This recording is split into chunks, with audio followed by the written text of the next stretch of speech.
Olá! Bem-vindo a mais uma maravilhosa historinha de dormir. O canal onde o mais importante é a fantasia e não a tela do seu celular. Para ser o primeiro a saber quando as próximas histórias chegarem, inscreva-se no canal e ative as notificações. E se você tem alguma sugestão de história, escreva lá embaixo nos comentários.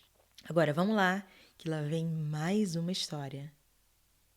Frederico e Catarina. Havia uma vez um homem chamado Frederico, e ele tinha uma mulher chamada Catarina, mas não estavam casados há muito tempo. Um dia, Frederico falou: Catarina, estou saindo para trabalhar na plantação. Quando voltar, estarei com fome, então me espera com uma boa refeição e uma boa jarra de cerveja. Certo, disse ela. Tudo estará pronto quando chegares. Perto da hora do jantar, Catarina pegou um belo bife, que era toda a carne que tinham, e colocou no fogo para fritar. O bife logo dourou e chiava na panela, enquanto Catarina o girava com um garfo. Aí, ela disse para si mesma: O bife está quase pronto. Posso aproveitar e descer ao porão para pegar a cerveja. Então, ela deixou a frigideira no fogo, pegou uma grande jarra e desceu ao porão, abrindo a torneira do barril, e a cerveja começou a jorrar para dentro da jarra. De repente lembrou-se: não tranquei o cachorro. Pode tentar roubar o bife. Ainda bem que pensei nisso. Subiu apressada as escadas do porão e, de fato, o malandro do cachorro já estava com o bife na boca, se preparando para fugir. Catarina foi atrás dele e o cão saiu correndo pelos campos, mas era mais veloz que ela e não largava do bife. Tarde demais, concluiu Catarina. E o que não tem remédio, remediado está.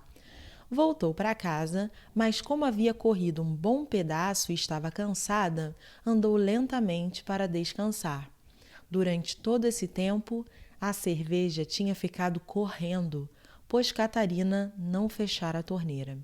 E quando a jarra transbordou, a cerveja continuou correndo pelo chão até o barril esvaziar-se.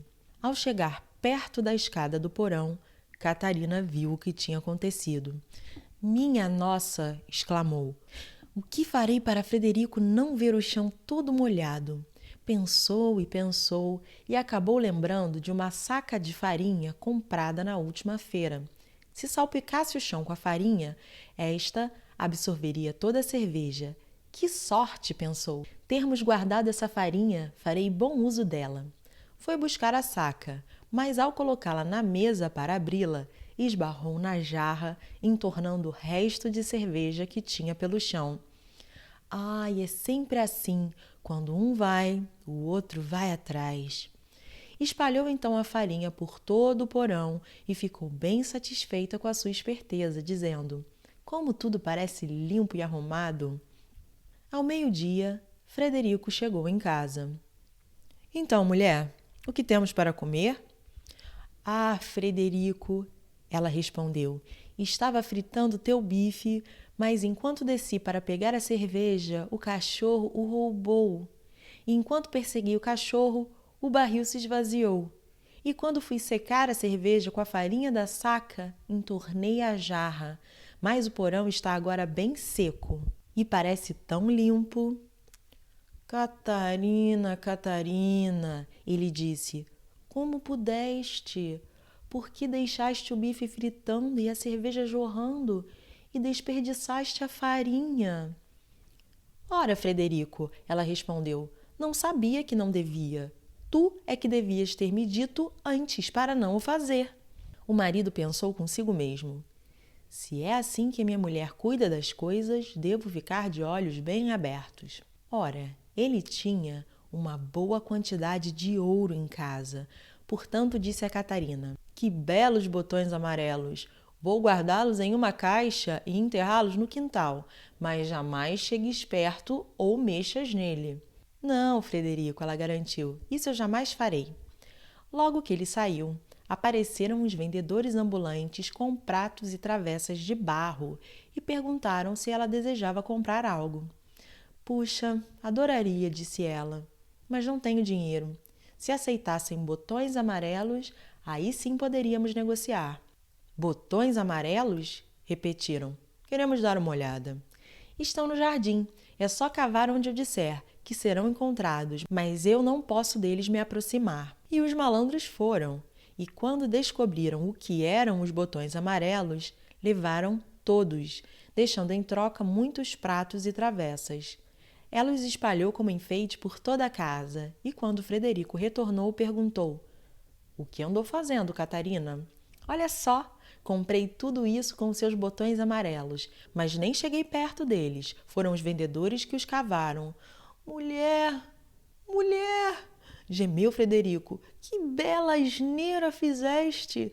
Aqueles botões amarelos eram todo o dinheiro que tínhamos. Como pudeste fazer tal coisa? Ora, respondeu, não sabia que não devia. Tu é que devias ter me dito antes para não o fazer. Catarina matutou um pouco e por fim disse ao marido: Escuta, Frederico, logo teremos o ouro de volta. Vamos atrás dos bandidos. Bem, podemos tentar, disse o marido, mas traz um pouco de manteiga e queijo para termos o que comer no caminho. Está bem, disse ela. E lá se foram os dois. E como o Frederico andava mais rápido, sua mulher foi ficando para trás. Não faz mal, ela pensou. Na hora de voltarmos, estarei mais perto de casa do que ele. Logo, ela chegou ao topo de um morro, em cuja descida havia uma estrada tão estreita que as rodas das carroças sempre raspavam nas árvores a cada lado da trilha. Ah, vejam só, compadeceu-se, como estão feridas e machucadas as pobres árvores, assim nunca vão melhorar. E com pena das árvores, usou a manteiga para untá-las, para que as rodas das carroças escorregassem e não raspassem nelas com força. Enquanto fazia essa boa ação, um dos queijos caiu da cesta e rolou morro abaixo. Catarina olhou e olhou, mas não conseguiu ver onde o queijo fora parar. Então disse: Ora, aposto que o outro rolará pelo mesmo caminho e irá encontrá-lo. Suas pernas são mais novas do que as minhas. Deixou o outro queijo rolar morro abaixo, e lá se foi ele, ninguém sabe para onde, morro abaixo. Esperou, esperou, mas concluiu que os queijos deviam conhecer o caminho de volta para casa ou que saberiam segui-la. Ela é que não podia esperar por eles o dia todo. Por fim, alcançou o Frederico, que lhe pediu algo de comer. Ela lhe deu um pão seco. Onde estão a manteiga e o queijo? Ele perguntou. Ah, usei a manteiga para engraxar as pobres árvores que estavam tão machucadas. Aí um dos queijos fugiu. Por isso mandei o outro ir encontrá-lo e trazê-lo de volta. Imagino que ambos estejam vindo pela estrada.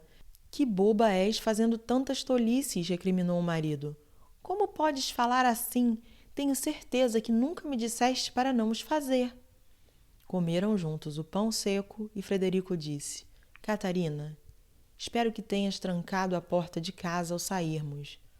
Não, ela respondeu. Não me disseste que devia? Então volta para casa e faz agora, antes de irmos mais longe. Aproveita para trazer alguma coisa para comermos. Catarina fez o que ele pediu e pensou consigo mesma durante todo o percurso. Frederico deseja algo para comer, mas não creio que aprecie muito queijo e manteiga. Levarei um saco de nozes e também uma garrafa de vinagre que é tão bom. Quando chegou em casa, trancou a porta de trás, mas a porta da frente. Ela tirou as dobradiças pensando: Frederico mandou trancar a porta, mas com certeza não pode estar mais segura do que estando conosco. E lá se foi bem devagar. E quando alcançou o marido, gritou para ele: Pronto, Frederico, a porta é toda tua. Podes agora cuidar dela o quanto desejares. Ai, ai, ai, gemeu o marido. Que mulher esperta arrumei. Então, mandei-te de volta a casa para arrancares a porta e assim facilitar a entrada e saída de quem quer que fosse? Pois bem, já que trouxeste a porta, vais ter que carregá-la tu mesma. Muito bem, respondeu ela. Carrego a porta, mas não carregarei as nozes e a garrafa de vinagre. Seria muito peso. Portanto, se tu não te importas, vou amarrá-los na porta. Frederico, é claro, não objetou ao plano, e lá se foram pela floresta procurando os ladrões, mas não conseguiam encontrá-los, e quando escureceu, subiram em uma árvore para passar a noite. Assim que subiram, quem haveria de passar, senão os mesmos malandros a quem procuravam? Eram, na verdade, grandes safados e pertenciam àquela classe de pessoas que encontram as coisas dos outros antes destas se perderem. Estavam cansados, portanto, sentaram-se e fizeram uma fogueira debaixo da árvore onde Frederico e Catarina estavam. Frederico desceu sorrateiramente pelo outro lado e apanhou algumas pedras. Depois subiu de novo e tentou acertar os bandidos na cabeça com elas, mas eles apenas disseram: "Deve ser quase de manhã, pois o vento está derrubando as pinhas das árvores." Catarina, que trazia a porta sobre os ombros, começou a cansar, mas achou que era por causa das nozes que o peso era tanto. Disse então baixinho: "Frederico, preciso me livrar das nozes." "Não!" pediu ele. "Agora não! Irão nos descobrir." "Sinto muito. Tem de ser." "Apressa-te então. Joga-as logo, se não aguentas mais." E lá se foram as nozes por entre os galhos da árvore e um dos ladrões gritou: "Nossa, uma chuva de granizo!" Um pouco depois, Catarina achou que a porta continuava bastante pesada e sussurrou para Frederico: "Devo me livrar da garrafa de vinagre." "Não, por favor," ele pediu. "Irão nos descobrir." "Sinto muito, tem de ser." Virou a garrafa, entornando todo o vinagre, e os ladrões comentaram: "Que orvalho forte!" Por fim, entrou na cabeça de Catarina que era a porta que todo esse tempo pesava. Então sussurrou para Frederico: "Tenho que me livrar logo da porta." Mas ele rogou e implorou que não o fizesse, pois tinha certeza que seriam descobertos. "Lava ela mesmo assim," disse Catarina. E lá se foi, de fato, a porta, com tamanho estrondo, para cima dos ladrões, que eles gritaram: "Socorro!" E por não saberem o que lhes caía em cima, correram o mais rápido que puderam, deixando para trás o ouro. Então, quando Frederico e Catarina desceram da árvore, encontraram todo o seu ouro são e salvo.